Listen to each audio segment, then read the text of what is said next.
Հայկական Երուսաղեմի կյանքն ակտիվացել էր Հայաստանից, Սանկտ Պետերբուրգից, Ռիգայից, Մինսկից ու Կալինինգրադից ժամանած ուխտավորների ներկայությամբ։ Ուխտավորների մեջ էր Երևանի Սուրբ Սարգիս եկեղեցում կից գործող Արարատ երգչախումբը։ Երուսաղեմի հայոց պատրիարքարանի ժառանգավորած վարժարանի դահլիճում նախատեսված էր երգչախմբի համերգը։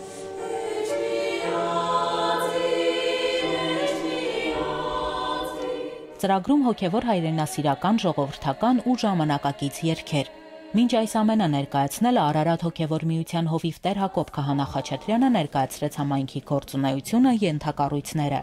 Երգի պարի խմբեր, լրագրողների, օտարլեզվի, սրբանկարչության դասարաններ, էթիկայի դպրոց ու շատ այլ ձեռնարկներ։ Ուխտագնացությունը գործունեության արտահայտություններից է։ Մարդիկ հաղորդակից են դառնում տերունական վայրերին, եւս մեկ անգամ հաստատվում եկեղեցու առաքելության տիրույթում։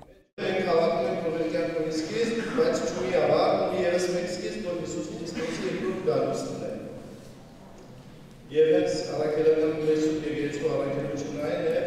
որ մարդուն առաջին սկիզբից առաջնորդի դեպի երկրորդ սկիզբ։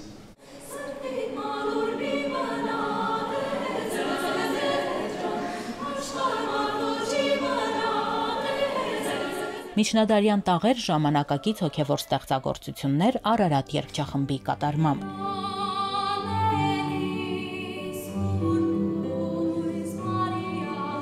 Էջմիածին ով զարմանալի, Տեր եթե շրթունս իմ բանաս, իշես ցուկ գթա Տեր։ Համերգին ներկա էին նաև Տեր Արիս arczepiskopos Շիրվանյանը, Իսրայելում Հայաստանի պատվո հյուպատոս Ցոլակ Մոմջյանը, Սուրբ Հակոբ Յանցմիաբանության հոգևոր հայրերը, ժառանգավորած վարժարանի սաներ, Երուսաղեմաբնակ հայեր, Սանկտ Պետերբուրգի հոգևոր հովիվ Տեր Սարգիս Քահանա Չոփուրյանը, Ռիգայի հոգևոր հովիվ Տեր Խոսրով Քահանա Ստեփանյանը։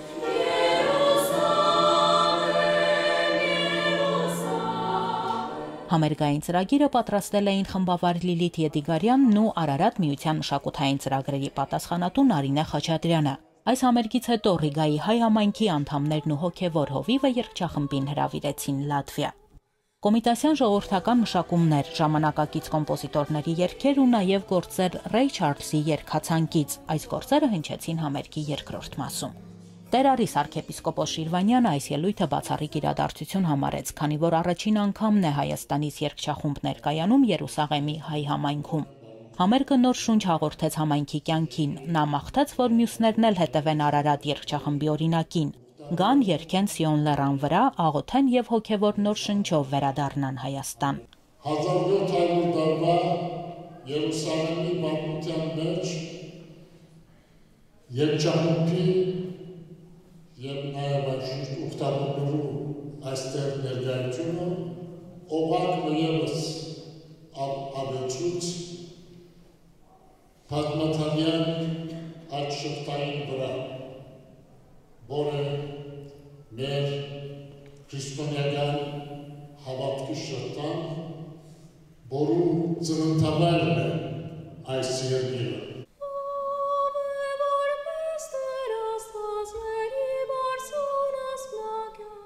Արարատ երգչախմբի աղոթք երգերը հնչեցին նաև եկեղեցիներում, իսկ պատարակների ընթացքում երգչախումբը կատարեց դպրաց բաժինը։ Կաղուտը ծարավ է նման ձեռնարկներու մեզ համար մեծ ուրախություն է, շատ հրաշալի էր, ամեն ինչ շատ լավ էր, ուրախ ենք եւ մեր ներքին աշխարհը շատ բարձրացավ։ Շատ գոհ մնացինք։ Ասիկա առաջին անգամն է, որ եկեղեցական երգչախումբ ահավոր մերկեցին։ Բոլոր երգչուհիների ցայները կերազանց էին, ներդաշնակ էին եւ հայկական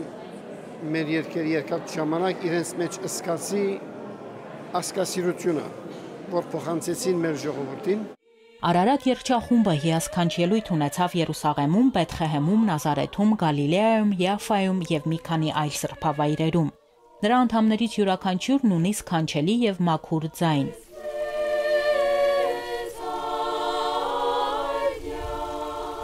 Արարատյան հայրապետական թեմի Արարատ երգչախմբի բացառիկ ելույթը Երուսաղեմի ժառանգավորած վարժարանի մեծ սրահի մեջ։ Ուխտագնացությունից հետո նման տողեր ու երգերի տեսագրություններ հայտնվեցին Երուսաղեմի հայ համայնքի բնակիչների բլոգերում, սոցիալական ցանցերում։